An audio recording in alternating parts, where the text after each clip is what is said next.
occasion on behalf of AGORA Policy and its partners. The Shehu Musaya Adua Foundation, the Cable Newspapers, the Center for Journalism, Innovation and Development, the Center for Climate Change and Development, Clean Technology Hub, and Nature News. As we welcome you, we also thank you. We thank you for your esteemed presence, for your valuable time, and for the considered talks and inputs that you are going to bring shortly. Mr. Amarawakpa of the Shehu Musaya Adua Foundation, and Mr. Oyi Alegbe, a media elder statesman, and our master of ceremony for today. We have invited you here for two reasons. One, for the public presentation of the 84-page report by AGORA Policy entitled Climate Change and Socio-Economic Development in Nigeria. And two, for a deliberation on how Nigeria can minimize the burdens and maximize the opportunities of climate change. Organized as part of the preparation for COP28, this event aims to contribute to raising the status and the depth of climate change discussion and action in Nigeria. I do not intend to preempt the highlights of the reports, which will be presented by the lead author, or the candid and robust deliberation that we're here for. But permit me, please, to say a few things as a way of setting the stage. I will start with what I consider the obvious, and that is climate change does not enjoy the prominence it deserves in Nigeria. Yes, there are some individuals, organizations, both local and international, and government agencies that are making a strong case for and designing and implementing consequential climate interventions in the country. Some of them are here with us in this hall, and some are online. We salute them, we thank them. But the sad and inconvenient truth is that climate change still does not rank very high on our policy agenda and in our popular imagination. Both in official circles and among the populace, climate issues are not seen as really important and urgent. Our national attitude oscillates between denial and indifference. Most of our people, including highly placed government officials, see climate change as other people's problems, or an issue that is only for tree huggers and environmentalists, or something that should bother only those who have the luxury of not wrestling with hunger and existential matters. As we say in Pidgin, something for people who don't belly full. And just as a rider to that, we also were all here during the presidential debate, and climate change barely registered. And even when questions were asked, the responses were, just backwards. Right. Or because we are a people of fantastic faith, we simply think and believe that the negative impacts of climate change will never be our portion. But the burdens of shifts in climatic conditions are already our portion. They are all around us. The rise in temperature, the irregular raining patterns, the near perennial flooding across the country, the increasing threats of desertification and gully erosion, and others already have deep negative impacts on food production, food security, and food inflation, and on water, on health and productivity, on energy and infrastructure, and on the conflicts that continue to multiply, partly on account of vanishing natural resources. We're in the BSc in Mass Communication, an MSc in Journalism, and an MPA in Public Administration, respectively. We thank you very much for welcoming us warmly, Mr. Waziri Adio, our chief host today. Most distinguished guests, ladies and gentlemen, we shall get to meet some of us who are here in a moment. But I realize that in the new administration, we now have some ministries designated creative economy, some blue economy. We still do not have one on green economy. And I think that's part of the advocacy that we may have to push from this meeting today. And that's why I'm particularly glad that one of the supporters of this initiative, the MacArthur Foundation, is ably and capably represented here by the director of the foundation in Nigerian office in Abuja, who is also a co-director of the foundation's On Nigeria project.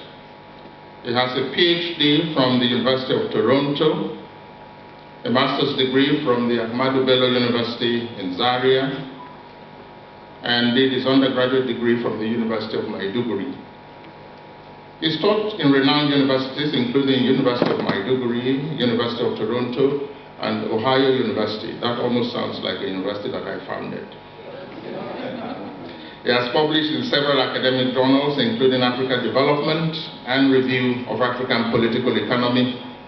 He sits on the board of several organizations, including the Center for Democracy and Development, CDD, Joyce Charity and Development Foundation, and the Sir Ahmadu Bello Memorial Foundation, and many others. Please join me as we welcome Dr. Kole Shetima for his opening remarks. Thank you very much, sir.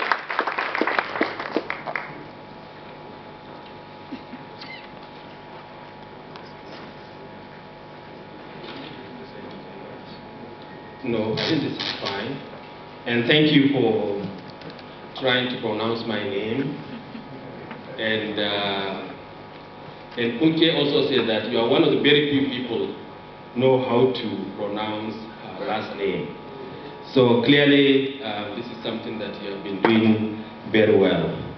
I also want to observe the existing protocol and to say that many of you may not be aware, but the vision of the MacArthur Foundation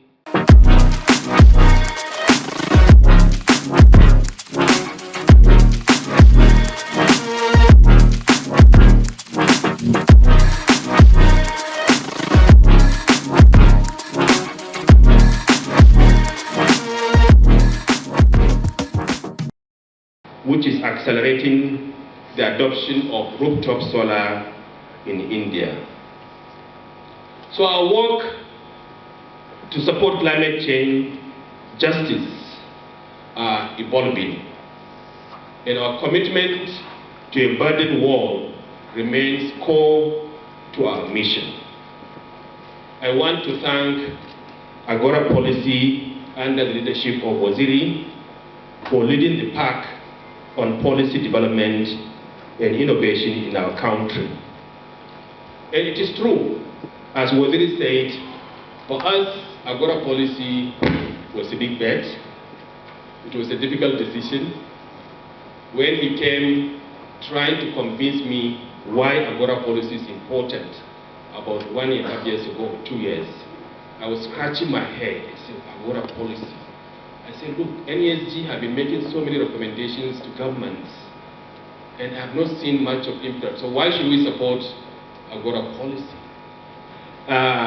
He said, well, but I read his book, and I saw how, because of the research and policy work that he has done, how that has influenced his own work, and why native became what it became. And so we took the risk, we took the big bet, we invested, and I'm happy to say that it was a good risk. Thank you very much.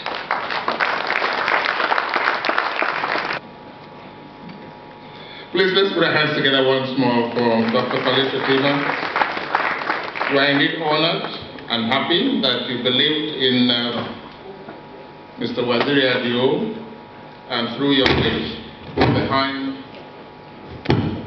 Why are you trying to change the climate suddenly? You threw your weight this morning, who are also lending their support and their weight and their vision and their verve to the Nigeria Climate Change and Green Economy Initiative. And so I have this special privilege and pleasure to invite from the World Bank, Dr. Shubham Chandrai. Thank you very much, sir, as you present your goodwill message to us all this morning. Thank you very much. Please, let's keep the applause going. The world and the bank, you know, it's a huge one. Thank you very much. The fact of the matter is, Nigeria, as well as much of sub-Saharan Africa, you know, the mitigation challenge, it's hard to reduce emissions further when you're not emitting that much to begin with, right? What is it? 4% of global greenhouse gas emissions originate from sub-Saharan Africa once you take aside South Africa, okay? But the mitigation challenge, and that's not to say that there isn't a challenge, but the challenge is actually a little bit different from what it might be. And right now I see lots of papers. We don't need any more policy documents. We don't need any more, I don't know, plans, etc., commitments. We need actually for Nigeria, all the different actors. I think somebody said, you know, it's all of government, all of economy effort to actually respond to these two challenges. Again, it's great that you're doing this. I'm very here to be invited to provide this goodwill message. Best of luck. Thank you.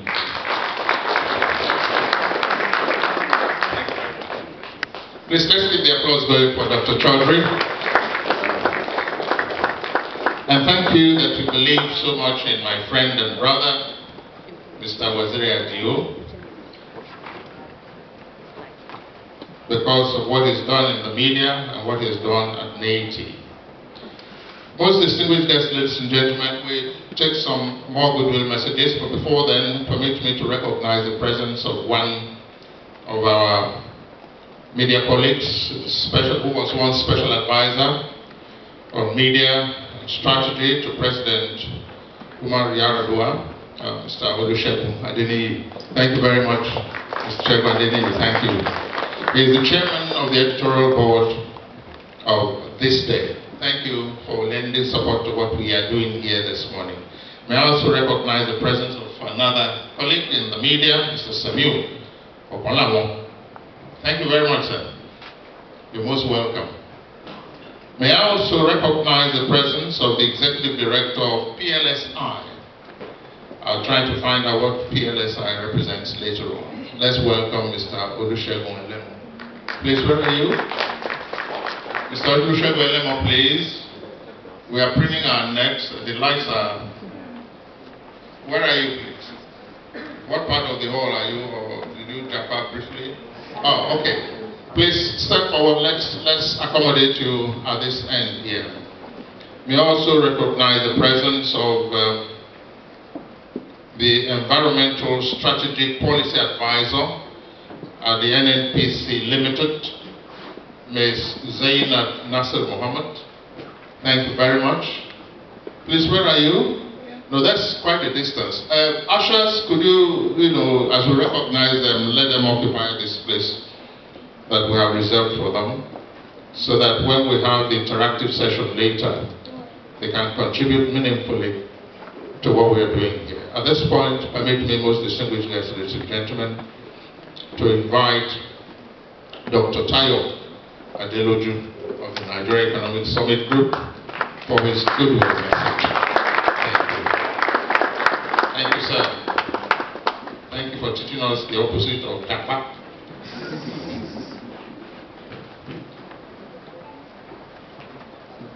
You are indeed honored by your presence. The chief host, distinguished ladies and gentlemen, all protocols duly observed.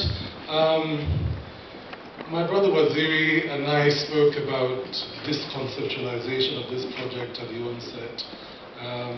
And I told him we were in support 100%, that there was no misalignment between the AGORA.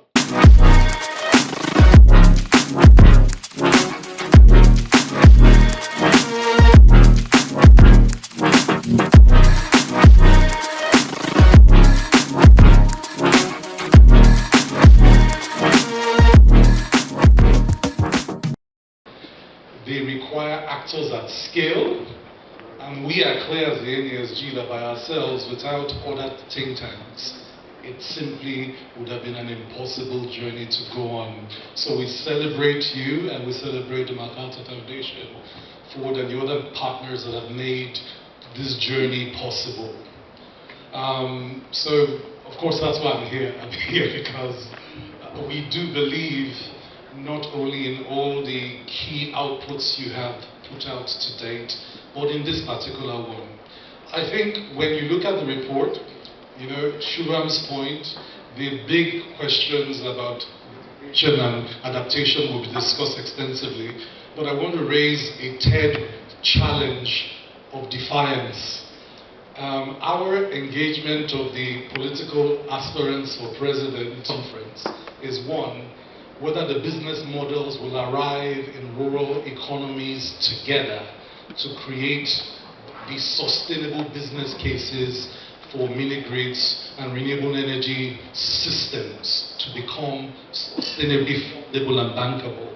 Two, whether we can restructure the global climate finance architecture to accommodate a better mix of public and private resources in a way that allows us to not simply be behind. I think Africa is behind by $100 billion annually in the funding gap for climate change finance. The last is how we change the narratives at home. This defiance that comes from climate change is not Africa's fault and is not Nigeria's fault, therefore ignore it, is a very bad narrative and it's destructive. So this report, we hope, will support that process of removing the defiance, especially as it is felt and conveyed by the ordinary citizen who's going about his business asking, why is climate change my headache?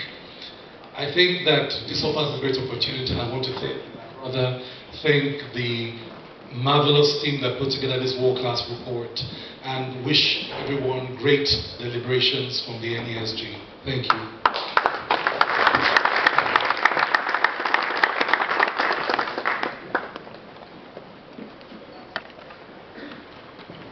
Thank you very much. Nigeria Economic Summit Group, Dr. Tayo Adeloju, were indeed ordered. Thank you. We'll step out a bit. We're having very cozy relations with the Republic of Germany these days. Thank you. And so we are honored by the presence of the Deputy Head of the German Embassy in Nigeria, Johannes Lerner. Thank you very much. Let's welcome him as he presents his goodwill message.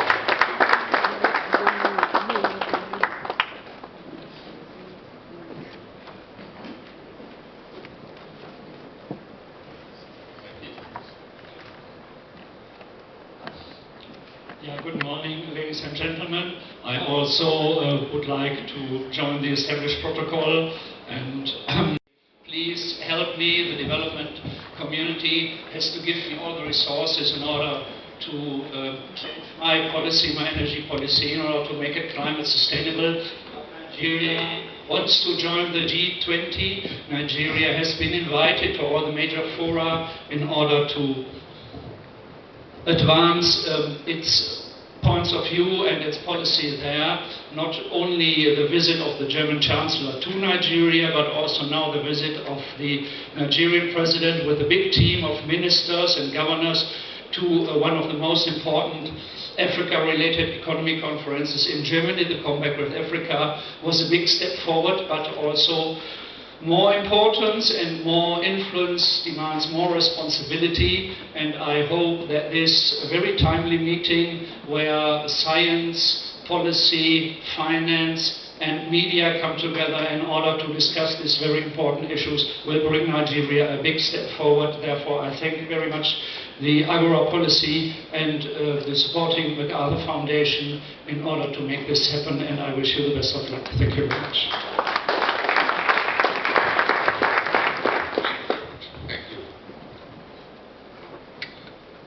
Thank you very much. Your Excellency, Mr. Lerner, we are indeed honored by your presence.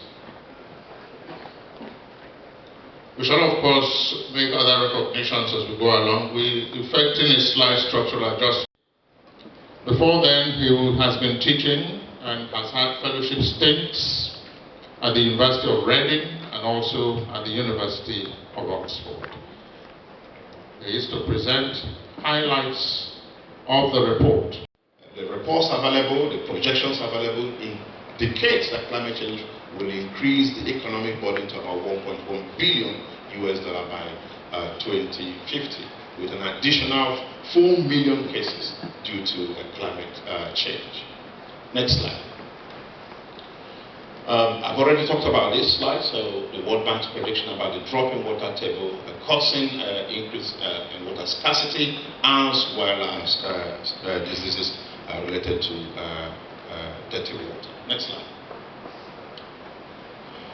One of the things I said to governments that have my attention is that by 2050, if we do nothing, Nigeria will not exist as we know it. Because accelerated sea level rise can result to the loss of about 600 meters of our coastline. Communities will disappear, and infrastructure worth billions will be lost. Some analysis say up to $17.5 billion.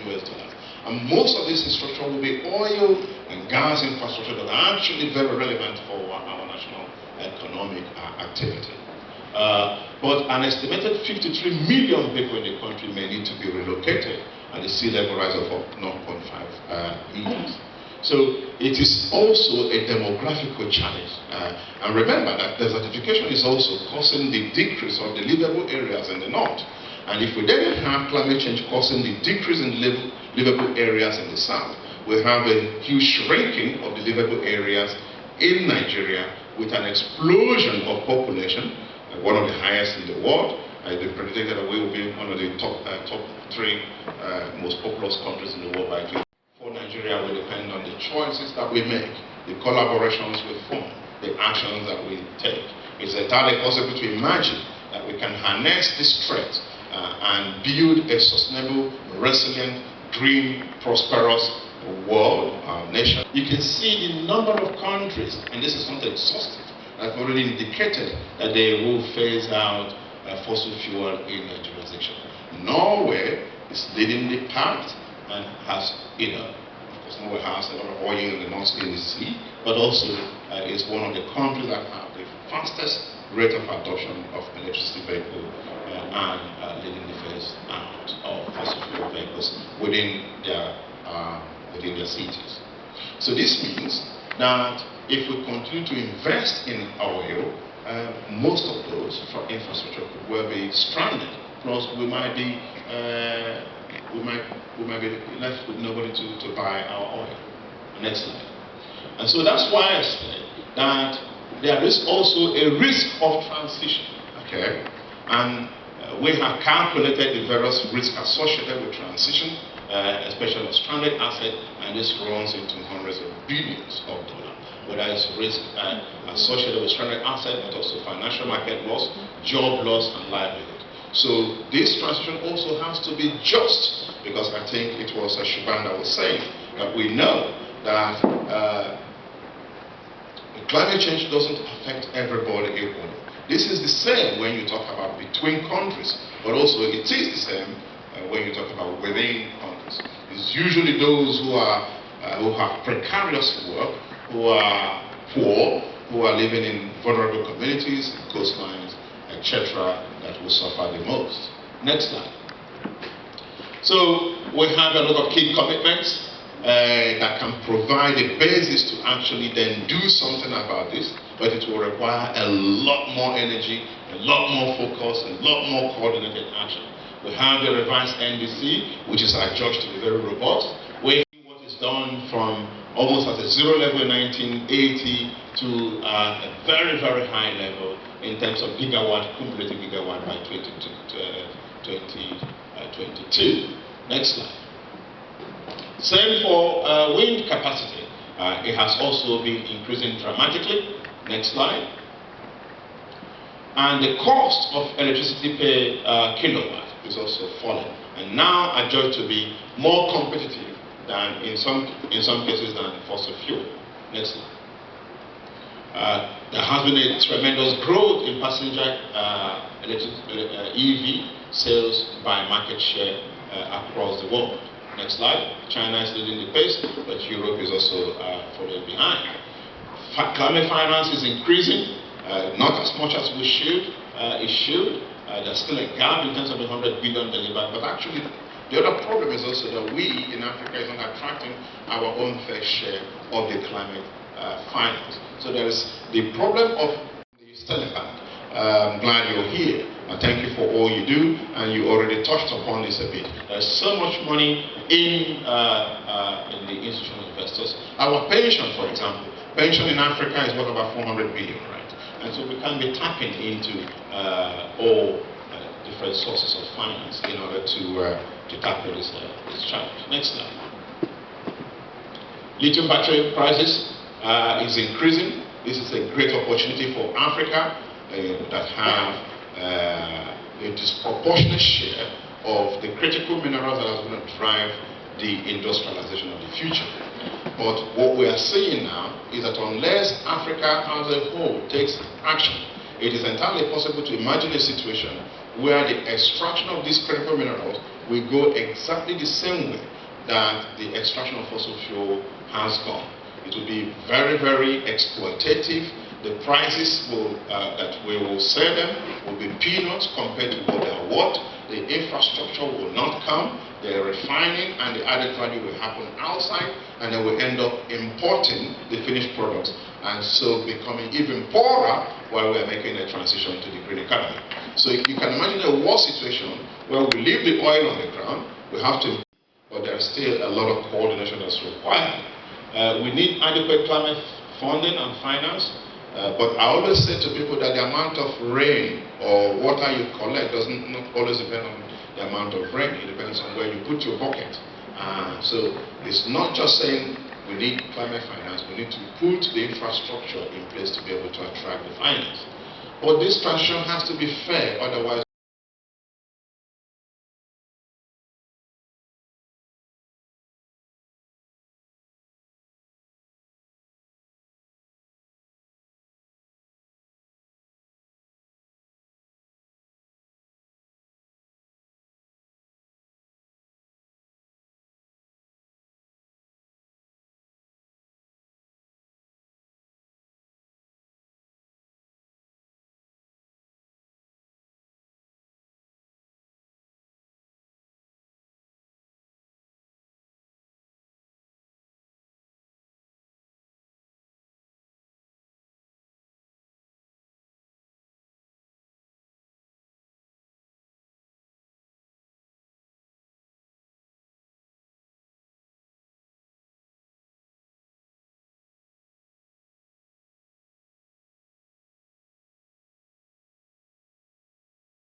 do you see climate? Or do you feel it? Yeah. So if it's changing, you can only feel it, you cannot see it. It's only the impact that becomes very clear to you. And if we continue to put climate change in perspective of development, then we'll be able to convince people conditions became too harsh for people to survive. Briefly, it surprised many people that you get oil in the Middle East and not the rest. And for those that have done geology, they will say, how can oil be in a place that is so dry? And then also looking inward, I'll start from the external perspective. A lot of conversation has been had today about the climate impacts and contributions by sub-Saharan Africa, being 4%, contributing to greenhouse gas emissions globally. And when conversations are had, it tends to stop there. And that comment has been referenced by both Tayo from NESG and I believe Shesima as well, in that we're focused on that aspect, but then we don't look as closely at the impacts of that transition on our lives and our economy. The presentation that was made by Chuck earlier on spoke to that slide that showed the different countries that are shifting their energy systems away from fossil fuels. You had, looking specifically at India, Spain, the US, France as well, to be able to make these changes to ensure that we are able to get a sustainable transition. Otherwise, it will hit a certain level and it will stop. It will not dovetail to the whole of Nigeria and will not meet those lofty targets that we have set for ourselves for net zero for 2060, an ambition to transition long-term strategy for 2050, if we don't ensure that as we're thinking about the transition, we're being very inclusive, we're being very collaborative, we're being very collaborative and consultative in the process. So just to summarize and bring it back home, I have talked about a Nigeria looking outwards and a Nigeria looking inwards. If we want to make sure that we have a just energy transition, we have to marry all of those different perspectives and think about it more holistically, be comprehensive in our approach.